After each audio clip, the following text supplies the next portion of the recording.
Hey guys, how we doing? We are out here in the river today doing a little fishing. I apologize for the wind noise. We have a massive cold front coming in tonight, and this big north wind is pushing it in. We are at the very end of November. It could be December, just in a few days. Guys, wintertime fishing is here. River temperature here in the Midwest, here in Missouri, was 50 degrees yesterday. In the next several days, it's gonna drop down to 40s. So with that being said, I want to show you guys a few tips and tricks that help me out with my wintertime fishing. One of the biggest things I want to show you is your rod selection. Apologize, I got this rod out in the water. Real world situation here, guys. All right, in the wintertime, you'll still get the big takedowns occasionally, but a lot of times you won't get that. The fish will bite just really light. I mean, just barely pull that rod down. So you do not want to run a big old heavy action rod like you do in the summer months. I'm a Mad Cats guy, and I run medium heavy year round. Now this is a Nano Series Carbon Series rod, so it is very sensitive. And in the winter time, whatever brand you guys use, get a rod that has very sensitive tip, because a lot of times those fish, like I said, even the really big ones won't rip that rod down. They'll just kind of easily pull it down. So you want a sensitive enough rod. And then I'm going to show you guys like my leader and stuff. I would say make sure your rod still has plenty of backbone, because wintertime, guys, is monster time for a lot of us guys around the country. So now in the summer months, I run like a 2-3 foot leader, a pretty long leader, but typically in the winter months, 20 inches or less, and usually around about 18 inches, 12 to 18 inches, about what I run. And typically your fish are a lot less non-active, so shorter leader, closer to the bottom.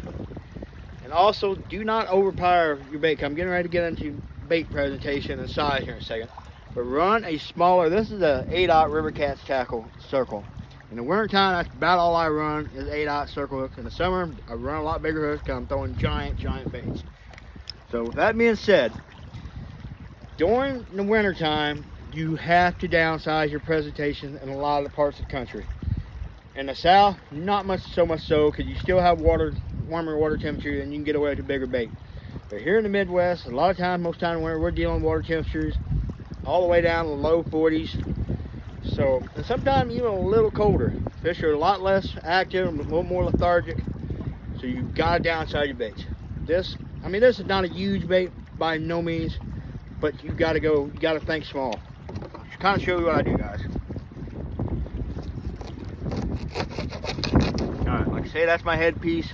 Pretty small headpiece for most standards.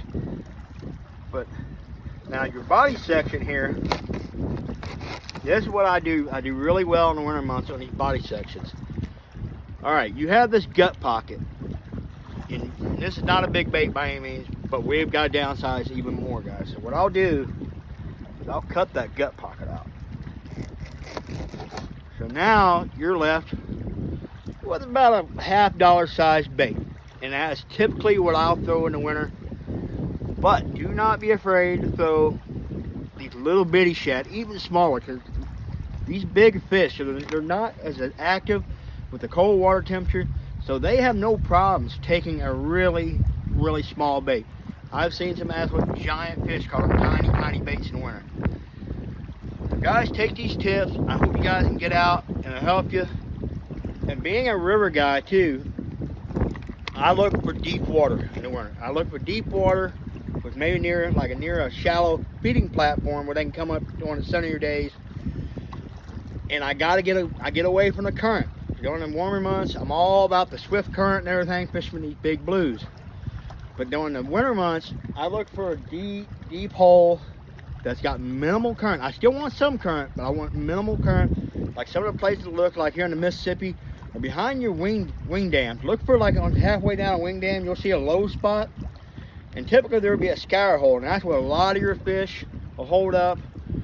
Or to back up in these creeks, even some of these creeks, just find deep water, or back in the wing dams are always a solid place to look. Or in the particular spot I'm in right now, I'm actually on the inside bend of a river, but it's a real severe bend. So the main current's out of ways, but on this inside bend, I still have plenty of deep water. It's a really good wintering hole. So, and guys, you're not gonna have that a lot of times, just the steady action all day. You've got to be persistent, especially if you're a bank guy. You got to kind of try to dial your techniques in a little bit, and patience. Just be patient in the winter time. And guys, it can pay off in a big way. Don't get me wrong, I love the warm summer nights and everything, but I catch a lot of my bigger fish in the winter time. Good luck to you guys. I hope you can use this video and get out there and catch you guys giant. Be safe out there. Get you a big one.